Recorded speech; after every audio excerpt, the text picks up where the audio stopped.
ಇವತ್ತು ಸಾಯಂಕಾಲ 6:45 ವೇಳೆಗೆ ಖಾಸಗಿ ಆಸ್ಪತ್ರೆಯಲ್ಲಿ ಶಾಮನೂರು ಶಿವಶಂಕರಪ್ಪ ವಿಧಿವಶರಾಗಿದ್ದು ಸಾಕಷ್ಟು ಜನ ಸಂತಾಪ ಸೂಚಿಸ್ತಾ ಇದ್ದಾರೆ. ನಾಳೆ ನಡೆಯಬೇಕಿದ್ದ ವಿವಿ ಪರೀಕ್ಷೆಗಳು ಈಗ ಮುಂದೂಡಿಕೆಯಾಗಿದೆ. ದಾವಣಗೆರೆ ವಿವಿಯ ಎಲ್ಲ ಪರೀಕ್ಷೆಗಳನ್ನು ಕೂಡ ಮುಂದೂಡಿಕೆ ಮಾಡಲಾಗಿದೆ. ಈಗ ಅನೌನ್ಸ್ಮೆಂಟ್ ಆಗಿದೆ. ಯಾಕೆಂದರೆ ಆ ಭಾಗದ ಪ್ರಭಾವಿ ನಾಯಕರು ಮತ್ತು ಶಿಕ್ಷಣ ವಲಯದಲ್ಲಿ ಅವರದ್ದೇ ಆದಂತಹ ಅಪಾರ ಕೊಡುಗೆ ಅವರದ್ದು ಇತ್ತು.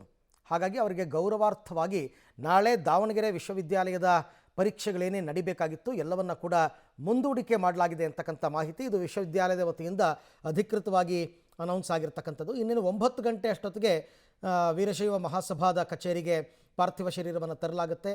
ಅಂತಿಮ ದರ್ಶನ ರಾತ್ರಿಯೆಲ್ಲ ನಡೆಯುತ್ತೆ. ಅದಾದ ನಂತರ ನಾಳೆ ದಾವಣಗೆರೆಗೆ ಮೃತದೇಹವನ್ನು ಕೊಂಡೊಯ್ಯಲಾಗುತ್ತೆ. ಅಲ್ಲಿ ಅಂತ್ಯಕ್ರಿಯೆ ನಾಳೆ ಸಂಜೆಯ ವೇಳೆಗೆ ನೆರವೇರುತ್ತೆ. ಶಾಮನೂರು ಶಿವಶಂಕರಪ್ಪನವರು ಇವತ್ತು ದೈವಾಧೀನರಾಗಿದ್ದಾರೆ. ರಾಜಕೀಯ ರಂಗದಲ್ಲಿ ಭೀಷ್ಮ ಅಂತಾನೆ ಹೆಸರಾಗಿರ್ತಕ್ಕಂಥ ಬಹಳಷ್ಟು ಬಾರಿ MLA ಆಗಿ ಮಂತ್ರಿಯಾಗಿ ಸಮಾಜದ ಕೆಲಸವನ್ನು ಮಾಡಿದ್ದಾರೆ. ಅದಕ್ಕಿಂತ ಮುಖ್ಯವಾಗಿ ವೀರಶೈವ ಸಮಾಜದಲ್ಲಿ ಅಧ್ಯಕ್ಷರಾಗಿ ನೇರ ನುಡಿಯ ಮಾತಾಡ್ತಕ್ಕಂಥ ಒಬ್ಬ ವ್ಯಕ್ತಿಯಾಗಿ ಅವ್ರು ಏನು ಹೇಳಬೇಕು ಧೈರ್ಯದಿಂದ ಹೇಳಿ ಅದನ್ನು ಅರಸುವಂಥ ಶಕ್ತಿನೂ ಕೂಡ ಅವ್ರಿಗಿತ್ತು.